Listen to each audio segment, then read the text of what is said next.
Hello everyone, welcome back to my channel. So today we are going to do the topic payroll statement and also we'll discuss two questions on it. So basically we all know what exactly the payroll statement is. Payroll statement के अंदर हमारे एक company के employees जो होते हैं उनकी salary के जो वेरियस कॉम्पोनेंट्स होते हैं उसे रिकॉर्ड करते हैं and also if there salary is subjected to certain deductions तो उस चीज़ का भी रिकॉर्ड उसके अंदर होता है. Correct. So this is the question. First one, Messrs Alpha Limited pays to its employee the salary on the basis of category.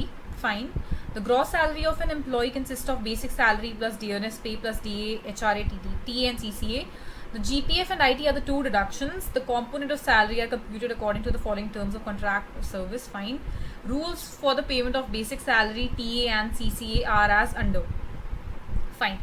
So basically in this question हमें employees मतलब कंपनी ने एम्प्लॉयज़ को category में divide करा हुआ है और जिस कैटेगरी के अकॉर्डिंग उन्हें basic salary T and C C A मिलता है. Then we have been given percentage of basic मतलब डी पी की परसेंटेज क्या है, डी ए की परसेंटेज क्या है, एच आर ए की परसेंटेज क्या है. Then also we have the deductions G P F and I T. That G P F is 10% of gross and I T is 8% of gross. Correct. उसके बाद में we have been given the format. You are required to prepare a payroll statement the given format making maximum use of cell referencing facility. Fine. तो सबसे पहले हमें ये format को create करना है एम एस एक्सेल के अंदर. I have already recreated this format as it is. Fine. Now so first of all here we have to write some imaginary names because question में given नहीं है.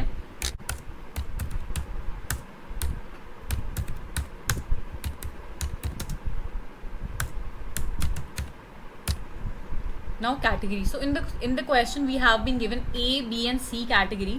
तो इन सारे एम्प्लॉयज़ को हमें वो कैटेगरी रैंडमली अलॉट करनी है. Now is H R A to be paid. Question के अंदर इसे आंसर करा गया है यहाँ पर वाई एंड एन मतलब येस और नो के फॉर्म में.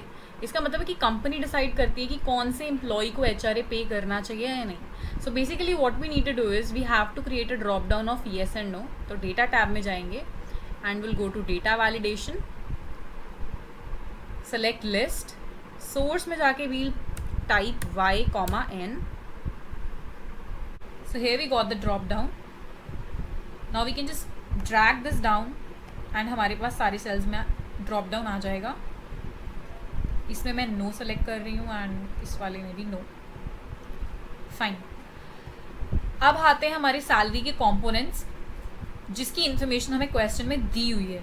यहाँ पर तो हमें सब कुछ अपने अकॉर्डिंगली करना था बट यहाँ पर हमें सारी की सारी अमाउंट्स किस बेसिस पे डिसाइड होंगी वो दिया हुआ है ऑलरेडी क्वेश्चन में. Basic salary and T and C C A will be decided on the basis of category.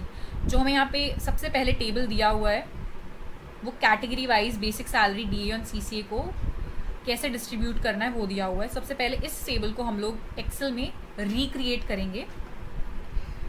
So I am recreating this here.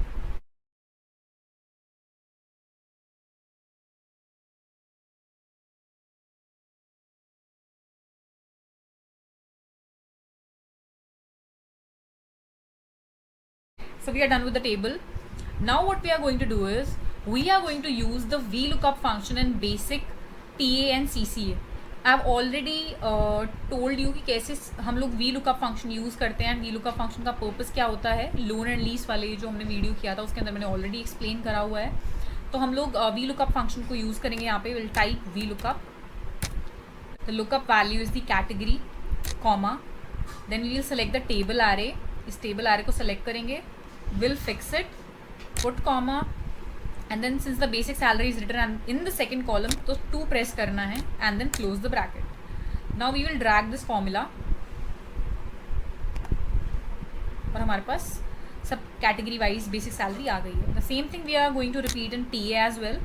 Apply the VLOOKUP function, give the lookup value, put comma, select the table array. यहाँ T A तक select करना है. Put comma T A is written in the third column तो 3 select करेंगे and don't forget to fix the table array. इसको table array को fix करना कभी मत भूलना. Then close the bracket and enter. And now we'll just drag it. CCA में भी VLOOKUP function, comma, and then we'll select the whole table in this case. Fix the table array, and then here we are going to type 4 because it is written in the 4th column. Now drag it. Fine. Now we have to calculate DP. So DP की percent हमने percentages ऊपर लिखी हुई थी because वो format में दी हुई हैं, और अगर फॉर्मेट में ना भी दी हो तो हमेशा हमें उन परसेंटेजेस को ऊपर ही लिखना होता है. तो यहाँ पर DP is 50% of basic, and then DA is 41% of basic and DP. HRA is 30% of basic and DP. Fine. तो पहले हम DP से स्टार्ट करते हैं. DP is 50% of basic. So we'll select this cell जिसमें 50% लिखा हुआ है, इसे फिक्स करेंगे and then multiply it with the basic salary. Enter. Now we are going to just drag it down and हमारे पास में DP सबके लिए आ गया है. नाउ DA is 41% of basic plus DP. So select this cell and then fix it, multiply it with basic plus DP. Basic plus DP and again drag it down. Now for HRA we have this column is HRA to be paid. तो इसके according यहाँ पे हमें decide करना होगा कि किस employ को HRA देना है एंड किसे नहीं देना है. तो यहाँ पे we will use if function and we'll put the condition here that if this is equal to y, and don't forget to write this whenever we are writing text in Excel, तो हम उसे हमेशा inverted comma में लिखते हैं. तो inverted comma में हमेशा लिखना है इसे. If this is yes then give them the HRA which is 30%, right? So we'll select the 30% and fix it. 30% of basic and DP. Basic plus DP. And if it is N, मतलब अगर ये condition false है तो फिर उन्हें 0 रुपये मिलना है, इसलिए 0 टाइप कर देंगे एंड वी आर डन. अब इसे भी ड्रैग करना है. Fine. Now we have to find out the gross which is pretty much simple. बस हमें ऑटो सम फंक्शन यूज़ करना है यहाँ पे and enter. And now will drag it down. Now IT is 8% of gross. Select 8%, multiply it with the gross salary, enter. And GPF is the 10% of the gross salary. Now we'll just drag them down.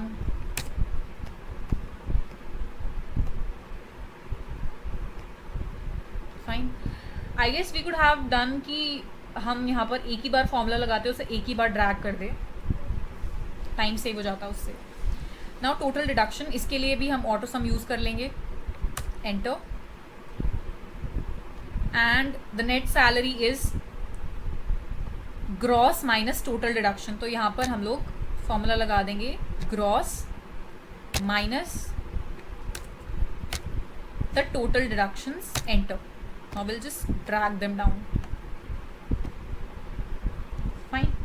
So we are done with this payroll statement, and also they have asked us to total all these components. तो यहाँ पर भी हमें AutoSum function को use करना है. Now we'll drag this formula to rest of the columns as well. Okay, so now we are finally done with this question. So basically what we learned in this question that if we are given categories of employees and उस categories के according उन्हें various component मिलेंगे salary के, तो किस तरीके से उसे सॉल्व करना है. VLOOKUP फंक्शन यूज़ करना है उसके अंदर. And also if there is a component which is payable to some employees and to some it is not, तो उस केस में पहले उसके लिए हम यहाँ पर ड्रॉप डाउन क्रिएट करते हैं येस और नो का, और फिर उसके बाद में उसके लिए हम इफ फंक्शन यूज़ करते हैं. So now we will do one more question जिसके अंदर 2 नई चीज़ें हैं जो इस क्वेश्चन के अंदर नहीं थी. Actually this is a very tiny question but since it includes the use of 2 more functions, तो मैंने सोचा कि इसे भी कर लेना चाहिए. We should not miss this question. So it says Messrs SKS Limited pays to its employees a salary on the basis of basic pay. The gross salary of an employee consists of DNS allowance and house rent allowance. The components of salary are computed according to the following terms of contract or service. DNS allowance is paid at 10% of basic pay, subject to a maximum of rupees 5,400. Now this is important. यहाँ पर उन्होंने एक हमें limit दे दी गई है कि basic pay का 10% is DNS allowance, but it is subject to maximum of 5,400. In other words हम इसे ऐसे बोल सकते हैं कि DNS अलाउंस होगा जो हमारा, वो 10% ऑफ बेसिक पे या फिर 5,400 में से जो भी स्मॉल अमाउंट होगी वो हमारा DA होगा. करेक्ट. एंड जब भी हमें यहाँ पे मैक्सिमम वर्ड यूज़ करा होता है उन्होंने, तो हम एक्सेल के अंदर फंक्शन यूज़ करते हैं मिनिमम. एंड जब यहाँ पे मिनिमम वर्ड यूज़ हुआ होता है तो हम यहाँ पे यूज़ करते हैं एक्सेल के अंदर मैक्सिमम फंक्शन. मैंने उसका लॉजिक बता दिया है कि हम मैक्सिमम वाले केस में मिनिमम वाला क्यों यूज़ करते हैं, क्योंकि बेसिकली इसका मतलब यही है कि या तो 10% दो बेसिक पे का, या तुम 5,400 दो, मतलब दोनों में से जो भी स्मॉल अमाउंट है ना वो पे करो. तो इसलिए हम यहाँ पे मिनिमम फंक्शन यूज़ करते हैं, that out of the two amounts which ever is minimum उसे एम्प्लॉय को दो. Now it says HRA is computed as per the following scale: up to rupees 10,000 10%, 10,001 to 25,000 this much, and about 25,000 this much. Fine. Then you are given employee identification, name of employee and their basic pay for the month of January 2013. So this is the format that we have to follow. Fine. And अब जो ये second वाला HRA वाला जो component है ये भी बहुत important है, because in this case we are going to use the nested if function. Now usually जब हम इफ़ फंक्शन यूज़ करते हैं तो इफ़ फंक्शन के अंदर हम कंडीशन लिखते हैं, देन वी राइट कि अगर वो कंडीशन ट्रू है तो what should be the value, and अगर वो फॉल्स है तो what should be the value. Correct. क्या वैल्यू हम लिखना चाहते हैं. बट अब नेस्टेड फंक्शन में होता है कि when the condition is false तो हम उसकी जगह पर एक और इफ़ फंक्शन लगा देते हैं. ठीक है. तो इस क्वेश्चन में हम वही करेंगे. तो दो फंक्शंस हम लोग इस वाले क्वेश्चन से सीखने वाले हैं. I have already recreated this format in Excel. Okay, so we'll write here employee ID, which will be imaginary. Employee names again.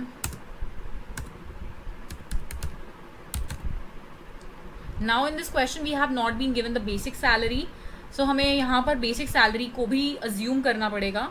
So मैं एक स्मॉल अमाउंट लिख देती हूँ और एक लार्ज अमाउंट लिख देती हूँ.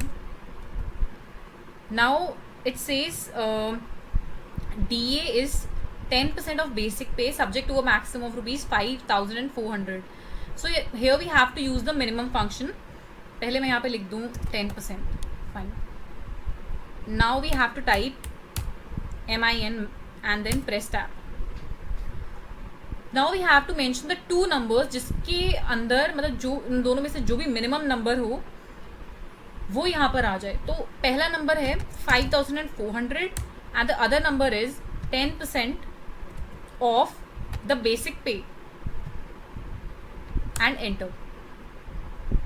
We'll drag it. सी इसका 10% 1,400 था तो आ गया. 65,000 का 10% 6,500 है, तो उसमें से स्मॉल जो है वो 5,400 है, तो यहाँ पे उन्होंने 5,400 एक्सेप्ट किया है. Similarly you can use the maximum function as well. उसके अंदर भी यही सिंटेक्स यूज़ होता है जो इसके अंदर सिंटेक्स यूज़ हुआ है, तो वो आपको उन दोनों में से जो भी मैक्सिमम वैल्यू है वो उसमें से मैक्सिमम वैल्यू दे देगा. Now for HRA we'll have to use the nested if function. अब नेस्टेड इफ फंक्शन होता क्या है, पहले ये देखो कि इफ फंक्शन क्या होता है. इफ फंक्शन हम कब यूज़ करते हैं. इफ फंक्शन हम यूज़ करते हैं जब मेरे पास कोई कंडीशन है और मुझे वो कंडीशन अप्लाई करनी है. अगर वो कंडीशन सेटिस्फाई हो जाती है तो मुझे क्या वैल्यू रखनी है, अगर वो कंडीशन सेटिस्फाई नहीं होती है तो मुझे क्या वैल्यू रखनी है. ठीक है. नेस्टेड इफ फंक्शन हम तब यूज़ करते हैं जब मेरे पास एक कंडीशन नहीं, जब मेरे पास मल्टीपल कंडीशंस हैं. तो हम क्या करते हैं कि हम पहले नॉर्मल इफ फंक्शन लगाते हैं और वैल्यू इफ फॉल्स, मतलब अगर वो कंडीशन मेरी सेटिस्फाई नहीं हुई है, अगर वो फॉल्स है तो फॉल्स जहाँ पर लिखना होता है ना, हम वहाँ पर एक और इफ फंक्शन को इंसर्ट कर देते हैं. ठीक है. तो अब HRA के केस में क्योंकि मेरे पास यहाँ पे मल्टीपल कंडीशंस हैं, देखो यहाँ पर मुझे बोला है कि अप टू 10,000 10% है, 10,000 1 to 25,000 मेरे को ये अमाउंट देनी है और अबाउट 25,000 ये देनी है। देखो यार, अगर यहाँ पर सिर्फ ये होता कि अगर मान लो ये है ही नहीं कॉलम, ये है ही नहीं, ठीक है, सिर्फ इतना है, ये दोनों दिए हुए हैं, तो मेरे को सिर्फ एक बार कंडीशन लगानी थी कि मान लो कि if the basic pay is less than 10,000, less than और equal to 10,000, then give 10% of basic pay, and false के केस में मुझे ये वाली अमाउंट लिख देनी थी, ठीक है। बट अब क्योंकि मेरे पास 3 कंडीशन है यहाँ पर, ठीक है, अब यहाँ पे मेरे को 3 कंडीशन दी हुई है, तो मुझे यहाँ पर इफ फंक्शन के अंदर एक दूसरा इफ फंक्शन लगाना पड़ेगा। अब मेरे को आई विल शो यू कैसे करते हैं इसको। First type, if the basic pay is less than और equal to 10,000, right, put comma, if it is less than or equal to 10,000 then 10% of basic pay will be given to the employee, comma. अब जब मुझे false value, अब ये false हो, जब मुझे वो लिखना है तो मैं यहाँ पे एक और इफ फंक्शन डाल दूंगी, ठीक है। अब देखो यहाँ पर पहले वो बोल रहा है कि अगर मेरी 10,000 तक की सैलरी है, बट अगर उसकी 10,000 से ऊपर की सैलरी है तो फर्दर 2 कैटेगरीज हैं उसकी। अगर उसकी 10,000 से ऊपर सैलरी है बट वो 25,000 से नीचे है, और दूसरा केस है कि उसकी सैलरी 25,000 से ऊपर है, ठीक है। मतलब ये दोनों के दोनों केस कौन से हैं, जो मेरी सैलरी 10,000 से ऊपर वाली है, बट ये वाला केस वो है जिसमें 25,000 से नीचे है, और ये वाला केस वो है जिसमें 25,000 से ऊपर सैलरी है। तो यहाँ पर मैं कंडीशन एक और डाल दूंगी अंदर, that if the basic pay is greater than 25,000, मैंने ये कंडीशन डाल दी, ठीक है। उसके बाद क्वेश्चन में यहाँ पर मुझे दिया हुआ है कि if it is above 25,000 then give the employee 4,000 plus 30% of basic salary above 25,000। तो यहाँ पे इसका मतलब 4,000 plus 30% of the salary above 25,000, so basic pay minus 25,000। What basically it says is 30% of the salary above 25,000। For example अब इस case में 65,000 मेरी salary है, 25,000 से ऊपर है, तो इसका मतलब कि 4,000 तो मिलेगा इसको, और साथ में 30% ऑफ सैलरी और 25,000 से ऊपर कितनी अमाउंट है, 40,000 है, तो 40,000 के ऊपर 30% लगेगा, प्लस उसके अंदर 4,000 होगा, ठीक है। नाउ अब क्या है कि अगर ये कंडीशन सेटिस्फाई नहीं करती है, इसका मतलब कि सबसे पहले तो हमने बोला कि 10,000 से अगर नीचे है अमाउंट, तो इसने ये वाली सेटिस्फाई नहीं करी कंडीशन, मतलब कि 10,000 से ऊपर वाली अमाउंट है ये। फिर हमने जो इफ वाली कंडीशन लगाई कि ये अमाउंट 25,000 से बड़ी है, ठीक है, तो इसने ये वाली कंडीशन भी सेटिस्फाई नहीं करी। तो बेसिकली यहाँ पे वो वाली अमाउंट आ रही है जो कि पहले वाली कंडीशन भी सेटिस्फाई नहीं कर रही, दूसरी वाली भी सेटिस्फाई नहीं कर रही, तो इसका मतलब यहाँ पे वो अमाउंट आएगी जो 10,000 से बड़ी है बट 25,000 से छोटी है। तो यहाँ पर हमें दिया हुआ है it is this category will be paid 1,000 plus 20% of basic salary above 10,000, okay. तो यहाँ पे हम लोग लिख देंगे 1,000 plus 20% of the salary above 10,000,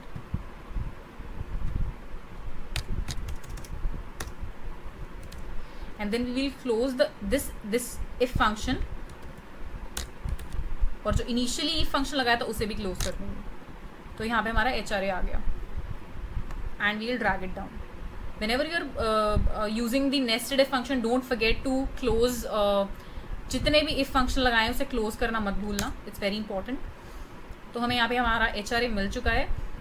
Now gross salary is very simple, auto sum we have to apply, और हमारे पास gross salary आ गई है। और यहाँ पर total find out करना है, यहाँ पर भी auto sum function लगेगा, enter and then just drag it, fine। तो अभी हमने दोनों क्वेश्चन कंप्लीट कर लिए हैं। तो मैंने दोनों क्वेश्चन वो रखे थे बेसिकली कि हमें क्वेश्चन में जिस टाइप की वैरायटी आ सकती है, ठीक है, मैंने इसमें कवर करा एक तो कैटेगरी वाइज वाला क्वेश्चन कि जब हमें डिफरेंट कैटेगरीज दी हों और उसके अकॉर्डिंग हमें सैलरी के वेरियस कंपोनेंट को पे करना है तो किस तरीके से हम वो करेंगे। Also if one component is payable to some employees and to some not, तो उसे कैसे करेंगे, हमने ये दोनों चीज़ें कवर कर ली हैं। ऑल्सो यहाँ पर हमें ये वाली भी चीज़ कवर कर ली कि अगर हमारा कोई कंपोनेंट ऐसा है जो परसेंटेज है किसी चीज़ की, बट उसके ऊपर एक मैक्सिमम लिमिट है, तो हमने वो वाला पॉइंट भी कवर कर लिया है। एंड लास्टली जो हमने एचआरए में करा, यहाँ पर हमने एचआरए के अंदर हमें यहाँ पर रेंजेस दी हुई थी कि अप टू 10,000, फिर 10,000 टू 25,000, अबाउट 25,000, तो यहाँ पे हमें रेंजेस दी हुई थी और साथ में परसेंटेजेस दी हुई थी। तो इसलिए हम यहाँ पे वी लुक का फंक्शन यूज़ नहीं कर सकते थे, इसलिए हमने यहाँ पे नेस्टेड इफ फंक्शन यूज़ करा। तो हमने ये चीज़ भी यहाँ पर कवर कर ली है। अब यहाँ पर बस हमारे पास एक चीज़ रह गई है, वो है डी ए एरियर, जो कि वो भी बहुत इंपॉर्टेंट है, वो हम कवर करेंगे सेकेंड पार्ट में। So don't forget to watch the second part.